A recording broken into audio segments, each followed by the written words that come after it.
Hey guys, welcome back to Brian's Mysteries and Adventures on Trail. And today's case takes us out to the Rocky Mountains, more specifically Rocky Mountain National Park. And this is definitely a very interesting case, and it's something that I wanted to share with you all because it just sort of proves the point that no matter how old a case may be, there's always a possibility that it can be solved. So for those of you that don't know, the Rocky Mountain National Park is here in the United States, in the state of Colorado, it's sort of located in the northern central part of Colorado, and it draws millions of visitors every year for everything from hiking to camping, and of course in the wintertime it's a very popular destination for things like skiing, cross-country skiing, snowshoeing, and all kinds of things. So back in 1983, February of 1983, a German man named Rudi Moder, who was 27 years old at the time. Now, he was from West Germany, and at the time he was living in Fort Collins, Colorado. And he was a very experienced mountaineer. He had been hiking and camping and skiing and doing all kinds of mountaineering type activities his whole life. Now, at this particular time, though, he had gone out for a several-day ski trip, and he never came back. He was officially reported overdue by his roommate 6 days after he had set out for this ski trip, which was apparently originally going over Thunder Pass and into Rocky Mountain National Park. Immediately after Mr. Moder was reported missing by his roommate, the search and rescue got started right away, both from the Rocky Mountain National Park and the Larimer County Search and Rescue were all involved in this search. Now, of course, they didn't know exactly when he had gone missing, and unfortunately, right as the search got started, a massive storm moved in. Now, I'm going to have some pictures from the original search in 1983, so obviously they're going to appear like a little older, but they did an extensive search even after this major storm hit. You can see the SAR guys, what they're using there are avalanche probes, because unfortunately, due to the storm and massive amounts of snow that moved into the area, there were several avalanches reported. But despite all these dangers to the search and rescue, they continued their search even after these avalanches were coming through. And they did a dogged search. I mean, they combed all the areas in and around where they thought he was. Now, of course, Rocky Mountain National Park is huge. So eventually, after they went back several times, these search efforts got more and more reduced, and they eventually had to call off the search. Now, that said, throughout the years since 1983, they kept on it every once in a while. I mean, this search was ongoing throughout the years, and according to Don Davis, who's an instructor of the Wilderness Institute of Survival, he told the Rocky Mountain News in 2004 that they're still up there looking for Rudi, and they were desperate to find anything, some skis, clothing. There had to be something up there.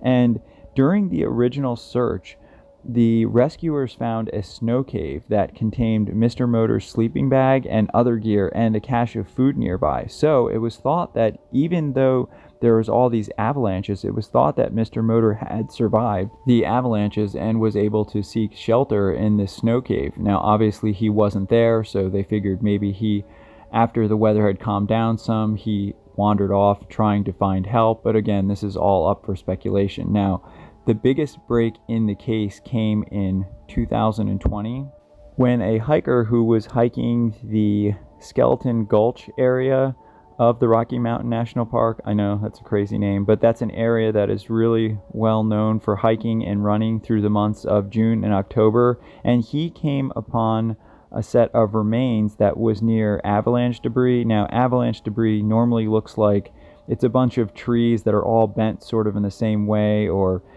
if there's snow on the ground, it looks a certain way. But anyway, he was familiar with what that looked like, and of course, when he came upon this, then he stumbled upon these remains. He immediately went back down and alerted rangers of what he found and the location. Rangers did go up and start an investigation. However, they weren't able to complete it, basically because of all the wildfires that were ravaging the area. However, they were able to go up later in the summer, and during that search, they found ski poles, boots, along with what they believed to be Mr. Moder's, the remains of what his personal items were. Now, At this point, a bunch of different agencies got involved, including the FBI's Investigative Evidence Response Team. They apparently assisted the Rangers with the recovery of the remains. That's a little bit unusual, but that's great that they were able to get involved. The Grand County Coroner's Office was trying to identify the remains via dental records. However, based on what the news said, that those reports were inconclusive.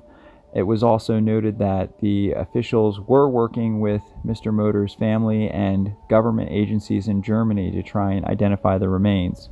Now, even though so far the dental records have been inconclusive, they are fairly certain that these are his remains, mainly because they were found with skis, poles, and boots, along with the remains of other personal items that looked to believe to belong to Moder, and they matched identically what he had been carrying. Now, it's worth noting that this hiker found all this evidence and these remains at 11,000 feet in the Skeleton Gulch area, which is highly trafficked, and it was part of the original search parameter that was looking for Moder. So, it is crazy that it was February of 1983, and now it's August.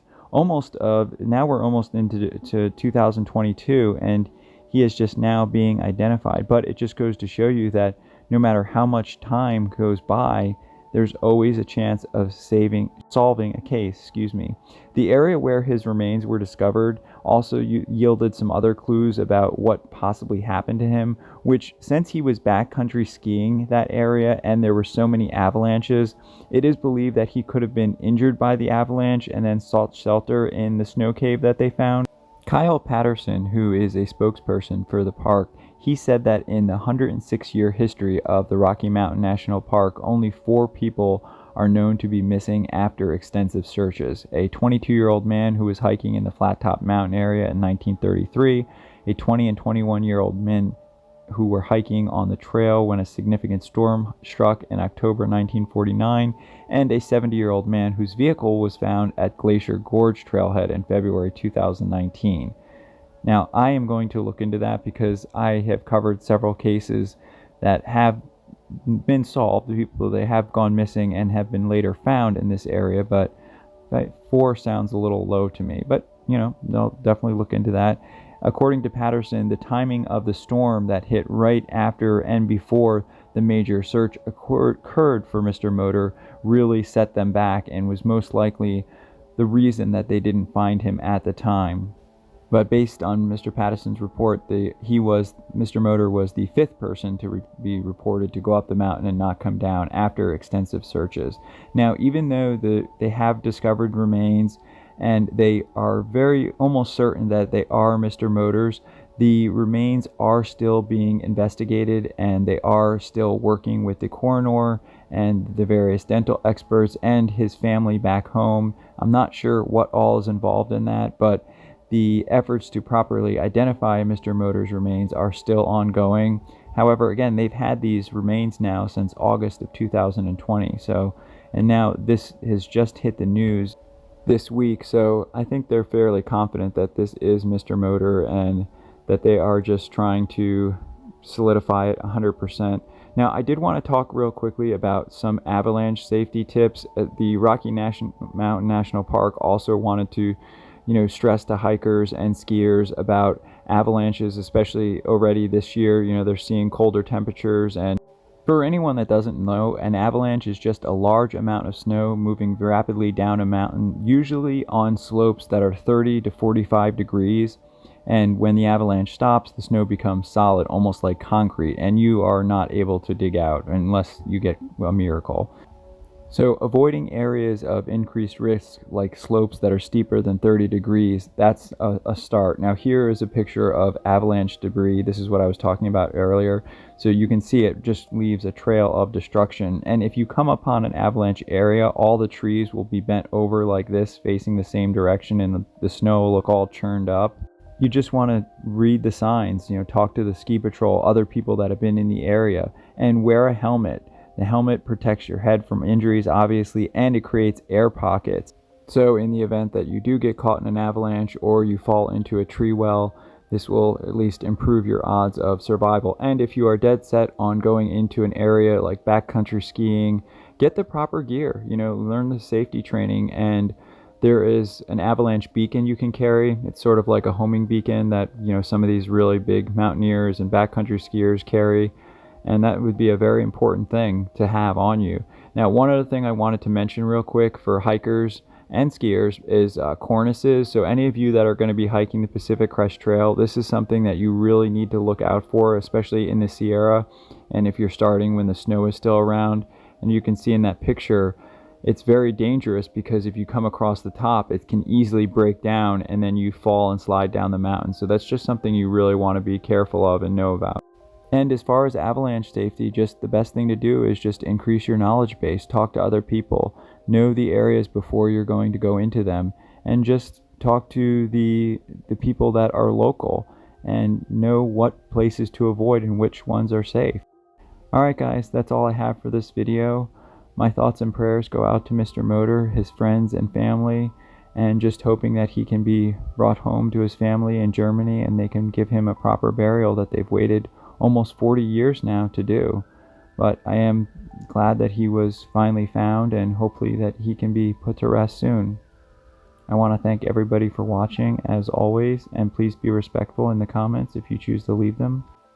Special thank you to co.ag for providing the background music, and I will see everybody in the next one. Take care. Hey everyone, thanks for sticking with me to the end. So I just wanted to make a few announcements. I know people don't like them when I do them at the beginning of the video, but a lot of people don't listen till the end. So if you do want a calendar, I should have the new shipment in by Wednesday of this week. They are $17. The preferred method of payment is Venmo, but you can also use PayPal. And if you really want, you can mail me a check. But before you do that, please contact me. All my contact is in the description. And you can send me emails for case suggestions, or if you have a wilderness story, a true wilderness story that you would like me to read.